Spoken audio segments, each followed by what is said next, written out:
Well, Jed, thank you for that most generous introduction and the history of the Keating the musical. And Bill is basically a frustrated theatrical entrepreneur, as well as everything else. But we had a great time. He picked it. He said this is going to go places, and it did. And he was part and parcel of seeing it on its way. At any rate, I'm pleased to be here with the ACTU officers. Congratulations, Dave, on the future. Pleased to be here with Bob and Brian, and ladies and gentlemen. But I'm especially pleased to be here with Bill. Now, as you know, Bill never wanted awards or accolades. He's more or less the anti-narcissist. God knows there's a few narcissists here tonight.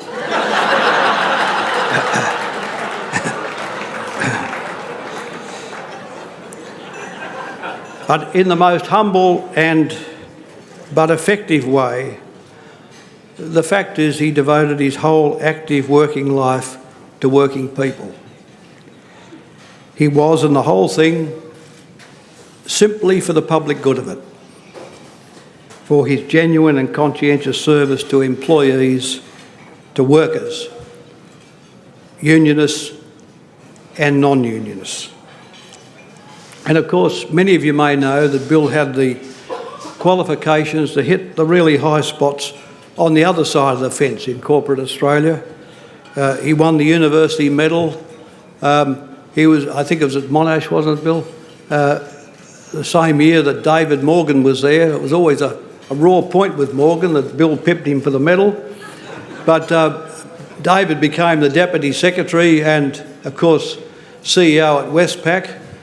And I can tell you, the Westpac CEO's salary is much larger than the salary of the ACTU Secretary. Quite a bit larger.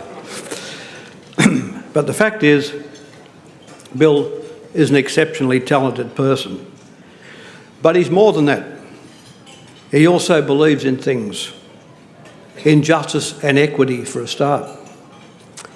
He has an image of the world he wants to inhabit and of the society that he wants to live in. And he possesses the qualities of leadership to drive towards that vision, to see that sort of society reveal itself, to see that sort of society come about.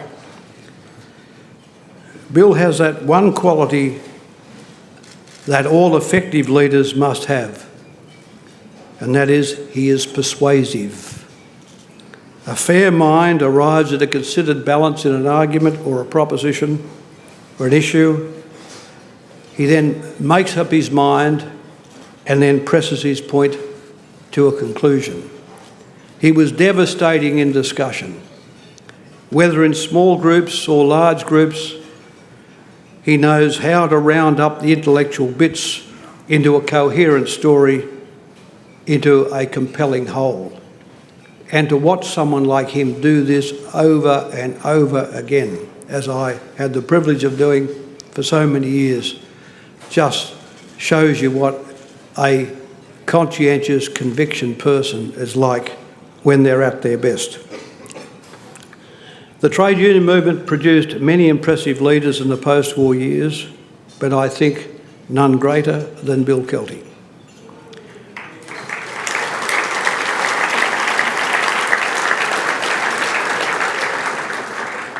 Certainly none more prepared to take responsibility for necessary change, to strike out in directions many would otherwise be fearful of. At the end of the 1970s and early 1980s, Bill spotted the defects in the old national economic model of Australia, the old so-called defence model.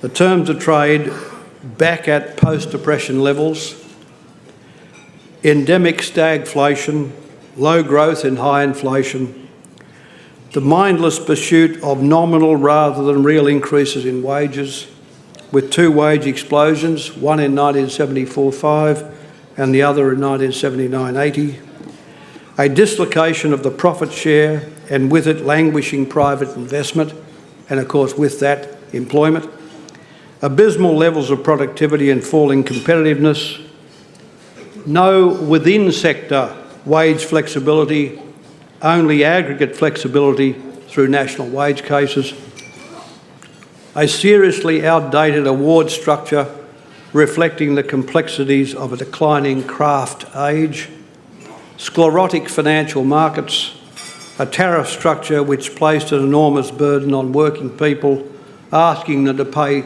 much more than they should have paid for their cars, their shoes, their shirts and the things of life. A tariff structure which was not just a burden but which promoted industrial sloth in management and uncompetitiveness. Lesser union leaders would not have acknowledged the problems. The problems were so bad and so endemic. Lesser people would not have acknowledged them. In fact, most didn't. Lesser union leaders would not have had a compelling urge to face up to these issues and attempt to resolve them.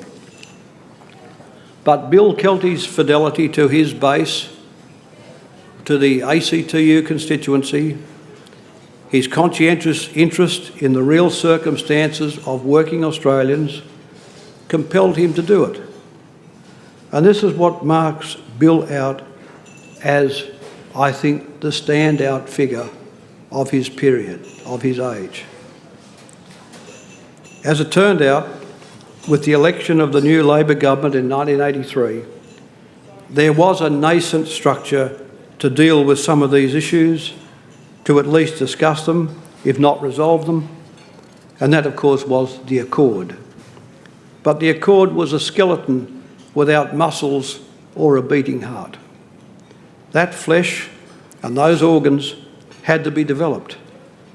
But Bill had the imagination and the goodness of heart to do it, to commit himself to the development of a unique model, certainly unique in the Western world, of a conducive relationship between the organised labour force of the country and the government of the country. And as you know, over a decade and a half, certainly in my role with Bill, we did our best to make the Accord a success, to make it malleable, to make it adaptable, to make it useful. And in my role as Treasurer and then later Prime Minister, I could not have found a more earnest interlocutor than Bill. No problem was ever too great to consider, to comprehend, to think of solutions, to discuss. And the level of cooperation between the leadership of the trade unions and the government was, of course, I think, has been unparalleled in Australian political history and probably unparalleled around the world. I can't think of any other place, even places like West Germany or the Scandinavian countries, where there was such a conducive relationship, such a positive relationship between organised labour and the government. And we had our disagreements, and sometimes bad ones, and he'd get grumpy for a week or 2 weeks and he wouldn't ring up. And he'd get the odd tentative call as the thawing happened, as the iceberg started to melt. But we always kept our eye on the main chance. And the main chance was national advancement and the realisation of the industrial agenda for labour. We always tried to maintain fidelity to those things. Few would realise, let alone know, that at the heart of the anti-inflation constituency was Bill Kelty. Not some corporate whiz or a business council supremo. They wouldn't have had a clue how to break the back of inflation. But Bill Kelty knew that inflation put the biggest monkey on working people's backs as it tore away at their savings, at their income, their savings, and saddle them up, of course, with larger mortgages than they need otherwise have. Only with a Labor government could inflation in Australia have been defeated. without scarifying the workforce in a way we're now seeing in places like Greece and Spain for other economic maladies, but the kind of attack that is mounted and the kind of burden that is borne by ordinary men and women in dealing with endemic inflation is something we avoided. Planned, accord-agreed restraint in nominal wages growth in return for tax cuts flowing from reductions in government spending was effected, all to maintain, through strong employment growth, concomitant growth in household disposable income. So while we had wages, the wage share in GDP trending down to re-establish investment in Australia, we had household disposable income rising because more people in households were in work. Coupled, of course, with a floating exchange rate cushioning the external adjustment and a monetary policy through a Reserve Bank adopting a medium-term, over-the-cycle inflation target. This is how inflation was defeated in Australia, and this is why there has been a 36% real increase in wages since 1991. Very few countries you go around the world today and look at the real increase, not the nominal increase, the real increase in wages since 1991. In Australia, it's 36%. In the United States, for instance, it's something like 3 or 4. The Liberals were completely defeated by inflation. They didn't know what to do with it. Howard, as Treasurer, left me 11% inflation and 10% unemployment. And the worst thing was we had to gift this great and engineered victory to them in 1996. The next worst thing, of course, was that the parliamentary Labor opposition forfeited Labor's ownership of this historic achievement, and with it Labor's claim to the doubling of trend productivity and the consequent reduction in inflation and interest rates. Bill pressed on with me in 2 other milestone reforms: the abolition of centralised wage fixing for a system of enterprise bargaining and, of course, national superannuation. He was also a great champion of minimum rates awards, I think the greatest champion, and another area where Bill and I and the government found common cause, looking after the low paid. Imagine the slaughter had Howard come to office in 1996 with the old centralised wage system still intact. Imagine Reith doing his best or his worst with that structure. The fact is, we let unions out of the straitjacket just in the nick of time. A lesser union official, an ACTU secretary, would have gone for the smother and hung on to the old system like a familiar or comfortable old blanket. But not Bill. And does anybody think we would have a national superannuation system unless one visionary Labor leader thought a structural trade-off between nominal wages growth today and a compound dollar tomorrow was not a Labor reform in the highest tradition of Labor reforms?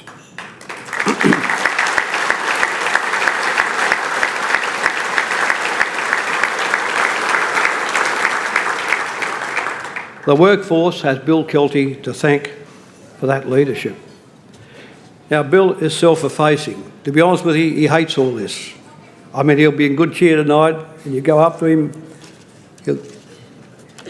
he'll be congenial. But he loathes awards, he loathes ceremony, and most of all, of course, pomp. But there is a measure of justice and importance in his commendation tonight. He gave Australia leadership in its trade unions that few countries have ever enjoyed. That is the simple truth. The modern Australian economy, with all of its flexibility and resilience, is part of his great work. His name is certainly on the maker's label, as perhaps Australia's most exceptional trade unionist of the period.